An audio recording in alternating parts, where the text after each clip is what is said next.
Want to know everything about the week happening before Halloween Horror Nights with the new tribute store opening, previews of the event happening, seeing every scare zone in action, and more? Well, you're in the right place, for this is Wunu, your weekly Universal news and updates, where I'm going to go over all of that and more, including some non-spooky stuff, which you can go ahead and see with our first location, Production Central, the area you walk straight into when you start in Universal Studios. So this week, Halloween Horror Nights merchandise will be displayed in front of the studio store. These would include new, and some of these were on the online store, ScareZone t-shirts, Studio Screamer long sleeve t-shirts, Icons drawstring bags, Frankenstein's Monster crossbody bags, Studio Screamer's vinyl figures, pin sets, magnet sets, Frankenstein, Jack and Chucky license plates, The Bride of Frankenstein Lives Artisan Series tumbler, and Beetlejuice shot glasses. The store would also receive a Icons mystery pin box that includes 2 pins per box. Over in New York, the Film Vault will receive a new pastel Jaws shirt and a DeLorean-themed long-sleeved Back to the Future shirt. Also, though I might have missed this last week, which is why I'm putting it in, another menu would go on the second Carnival of Carnage booth with jacked donut sliders, carnivore smoked wings, bag of donuts, wicked old-fashioned whiskey and cokes, soda, water, and canned drinks. The tribute store would have team member and UOAP previews on Thursday and officially open on Friday. The store features the usual 6 rooms, being a village-looking entrance room, one themed to tributes to Halloween Horror Nights, including the HHN bear, one themed to the icons with busts of all of them, including Jack, the usher, the director, Chance, and the storyteller, which would also display a model of the website of the Carnival of Carnage in a cabinet, and with this, a lot of HHN past can be found in these too. Also, the hallway going into the next room would display the pictures of those who paid for them to be displayed. This would then lead into a Beetlejuice / kind of nature-themed room that features green lights and references to the netherworld, and a run-down-looking bakery room that has props that reference Shady Book Insane Asylum. The bakery includes stands called Stable Sweets, Saddle Snacks, Carriage House Confectionery, and Treats, Eats, and Feed. The bakery room would also mark the return of the Throbbing Heart Gummies, along with the addition of new electrocuted brain light-up gummies. The tribute store would also give guests a chance to purchase the Halloween Horror Nights 30 Coca-Cola Freestyle Cup early. It says Halloween Horror Nights and features almost all of the icons. Moldoramas of Frankenstein's monsters and a jack-o'-lantern can also be found in the store. The store would also feature tons of new merchandise, including a Don't Go Alone shirt with the houses on the back, a few demonic plushies, which are very cute, Universal Monsters glasses, a print that has production pictures of the tribute store, Bride of Frankenstein milk chocolate bars, Artisan Series Bride of Frankenstein poster, Beetlejuice figures, Bride of Frankenstein sour candy juice, and cotton candy, and a ton more. Beetlejuice-looking carnival games would also be set up in Music Plaza stage that include football toss, hot shot, disc drop, bazooka blast, short shot, and a balloon pop. These stands would also be selling a Universal Game Pass, which is some sort of paid game discount or deal. Also, these games would be opened on Friday, using the prices Universal usually uses in their carnival games, along with some Monsters-themed ones. These stands are also open during normal park hours if you want to play them. The tribute store would officially open on Friday and have a tribute store sign hung from the porch. In the alleyway here, some lights would be turned blue for HHN. Also, the caretaker's mural would be flipped so he looks away from the first room of the tribute store. This would later be reversed back to how it originally was.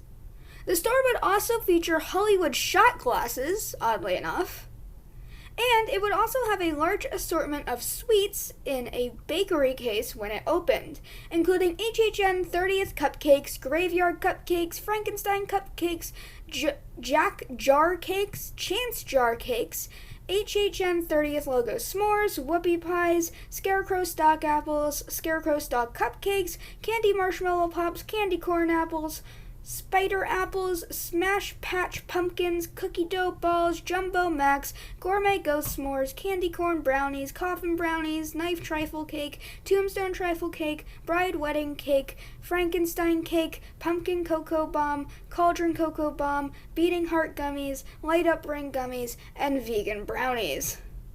Also, the store would have other foods with things like Frankenstein pumpkin and mummy-themed macarons, and the Frankenstein cakes, which are just really funny looking, which is why I would bring them back up. Also, a HHN house sign frame would be placed in front of Jimmy Fallon's Race Through New York. Set pieces that would later be put out for Seek and Destroy for scare actors to stand on would be placed off to the sides, which are concrete-looking platforms with red poles and fences on them. The film vault would also receive a Central Perk light-up neon sign from Friends. A U-design station would also be set up in the tribute store. And a HHN medallion coin machine would be put at the exit of the tribute store that has designs all for HHN. Over in San Francisco, the Arepa truck would join the fried chicken sandwich truck in opening early. Menus on the brick food stands that turned out to be bars have started going up. They include poison tea parties, ghoul juice, wine, draft beer, and canned alcohol. The Battery Park stand also has this menu, and this applies to all of the brick-looking food stands around the park. The Crypt TV Zone's entrance arches would also have little sticks tied to them. Over in Hollywood, the UOAP Lounge would receive a new UOAP HHN shirt, pin, wall art, and drawstring bag. In a window of the dark room, a black and white picture of Jack with a QR code will be placed. The QR code did not do anything as of its time of placement, and we'll talk about what this is actually for later. 2 more QR codes next to a picture or reference of Jack would also be found. One of the gates on the Shady Brook-looking stage would be placed to look like it had fallen in Lights, Camera, Action, Eddie's Revenge. Also, next to the Hello Kitty store, a HHN house sign frame would be placed. The Hello Kitty store would also receive new E.T. and Back to the Future themed Hello Kitty plushes, which are very cute. Over in Central Park, it was spotted that the Gorewood Forest routes will most likely light up, and this would actually be confirmed later. More of these light up routes would also be built onto the trees. A sign with show times will be placed on the Marathon of Mayhem archway, with times of 9, 10, and 11 p.m. and 12 a.m.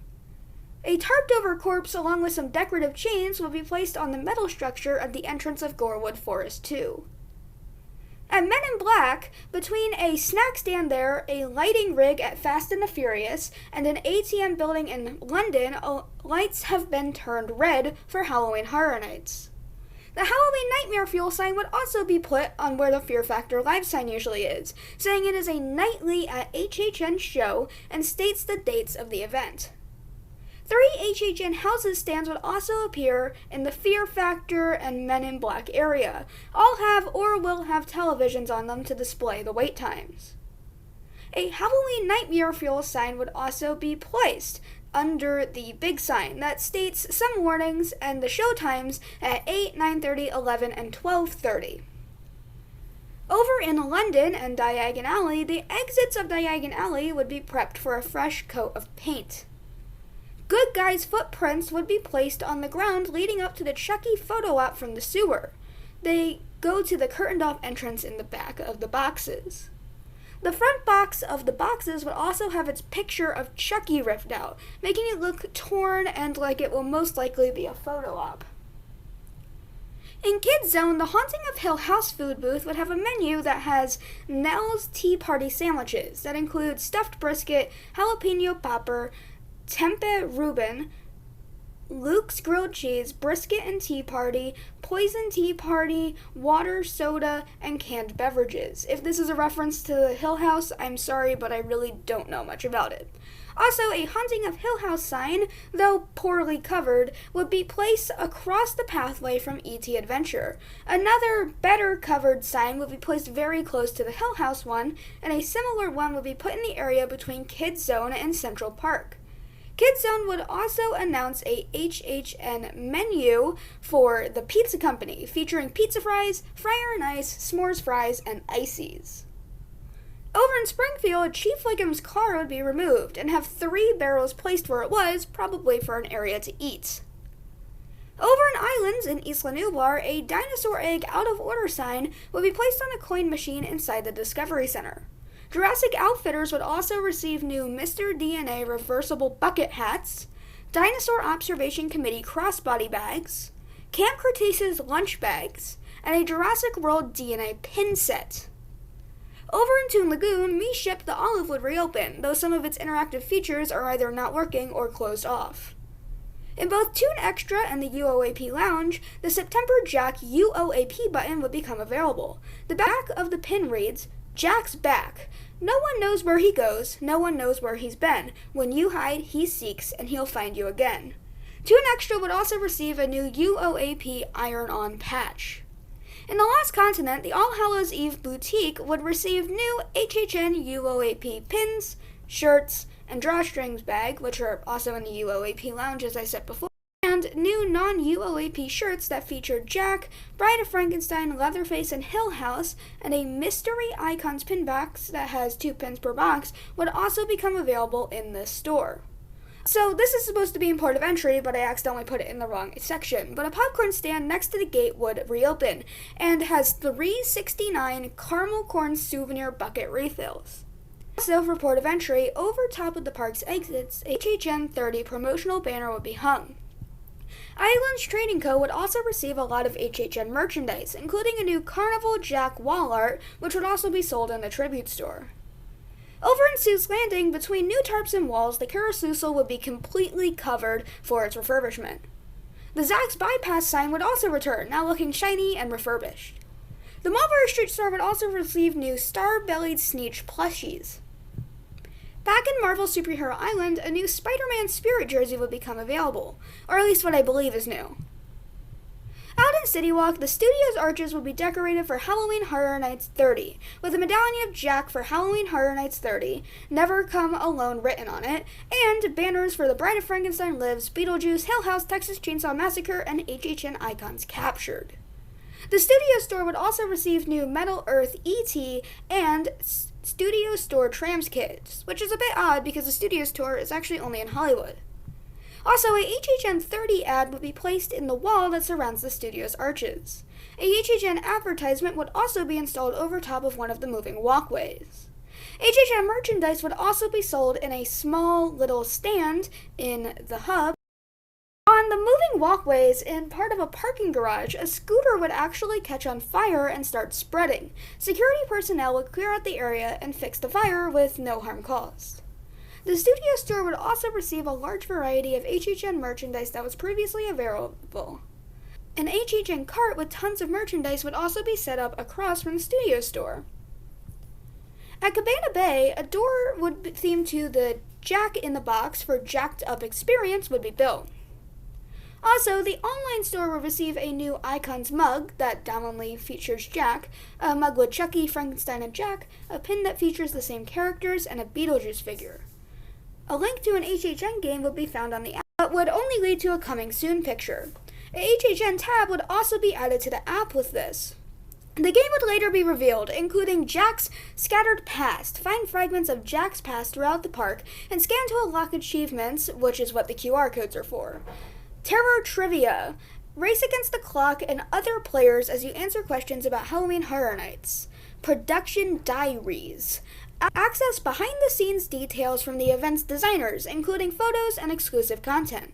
Some details on Jack's scattered paths would also be shown, saying there is 10 QR codes per path, and the paths change every night to be special to that night.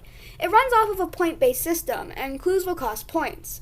It also says scanning the wrong code will result in you being punished, which makes me think, are they going to have scare actors jump at you if you scan the wrong QR code? Is that what the Jack attacks are?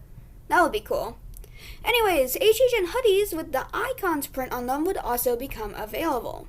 As for some general news, Universal would release pictures of Halloween Horror Nights food. Some we didn't know the menus previously, and a few things that we also didn't know the menus of previously. Voodoo Donuts and some Bride of Frankenstein themed things were some of these items, however, that's all been revealed now. Also, the second Halloween Horror Nights Friday and Saturday would be changed to run till 2 a.m. It would also be said that HHN houses will have clear barriers in key areas to help guests and scare actors stay safe. U-Design kiosks would also receive new HHN Icons phone cases of multiple designs, of a Frankenstein, Chucky, and Jack phone case, Frankenstein phone case, and Bride of Frankenstein phone case. An official HHN 30 map would also be released, showing us what rides will be open, which surprisingly doesn't include the Simpsons ride. Markers for food booth lines would also be placed on the floor in front of the booths, along with some on the stands, QR codes to get the menus on your phone or device. Also, HHN team member previews would happen on Tuesday. They would give us a look at all of the ScareZones in action. Jack would do an opening ceremony type thing when the gates opened, and it looks amazing. At 30 Years, 30 Fears, it would feature audios of different icons, fog, stilt walkers, and dancers on the structures that had X's on them. Some other characters dressed as the icons' minions also run the scare zone. Fire effects would also be used over top of the sign on the lighting rig. Seek and Destroy would feature people in white outfits with reflective masks, red outfits with reflective masks, and white outfits with no reflective masks, and also bring out the props seen earlier to be stood on by the actors. The controller would also stand on the large stage with projections of the face on the board there, and submit to the controller type readings on the screen in front of the mummy. Multiple corpses would also be unwrapped in this zone, with one being someone getting their insides sucked out into barrels, and another being a skeleton that seems to have been burnt to a crisp in front of the truck. Lights, Camera, Action, Eddie's Revenge would feature characters from all of the scare zones featured, along with having some more sets rolled into the middle of the street, including another stage and a food truck. People with chainsaws would also roam the street. Crypt TV would open, completing the scare zone with actors. On the Look-See stage, the Look-See would be still seen holding a human head. The tarped-over corpse would be unwrapped to reveal a body looking into a mirror with a ripped-off head. A similar bloody corpse could be seen in the tub that was earlier covered in a tarp also. Multiple creatures from the show would stand at the door set, jumping out to scare people. A girl with a bloody hockey stick and a murderous Saint Nick. And I want to quickly say, I do not know anything about Crypt TV, so I'm sorry if I offended anybody with this, would also stand next to the TV stands that played the videos that they are from. The spider set would also have a spider girl standing on the wood platform, however only part of the time, and the living room set would have a masked man with a knife stabbing a corpse in a chair that has a bag over its head. In Gorewood Forests, it would have the Terror Queen on the main stage, using the wheel on a pulley system that raises and lowers a corpse that is supposed to be sacrificed. The tarped over things would be untarped to reveal piles of gory body parts all over the zone. Monsters from the forest would come out of mines along with roam the zones. These monsters include stilt walkers. We would also receive confirmation that the branches light up red and they look amazing. Marathon of Mayhem would also preview. Along with this, Halloween Nightmare Fuel would preview too, and both of these shows look amazing. A 30 years projection would be put onto the Men in Black building, and the Mel's Drive-In sign would not have the letters R and V to make it die-in as per usual for Halloween Horror Nights. The event would also result in all of the food booths being open, showing amazing food and drinks. The outer facades for all of the houses would also be photographed, which is what you see here. So that's everything that I could find in Universal Studios Orlando this week, and I am very excited for this. If everything goes to plan, I should actually have a video for you in about 5 days instead of my normal 7, so go ahead and be looking forward to that. Also, my next video is going to be about the opening of Halloween Horror Nights. Though I'm not going to be there opening night, I'll know all of the details, so stay tuned for that. Anyways, thanks for watching 22 minutes of video. You're a living legend for doing it, and have a great day. This is Wunu, signing off.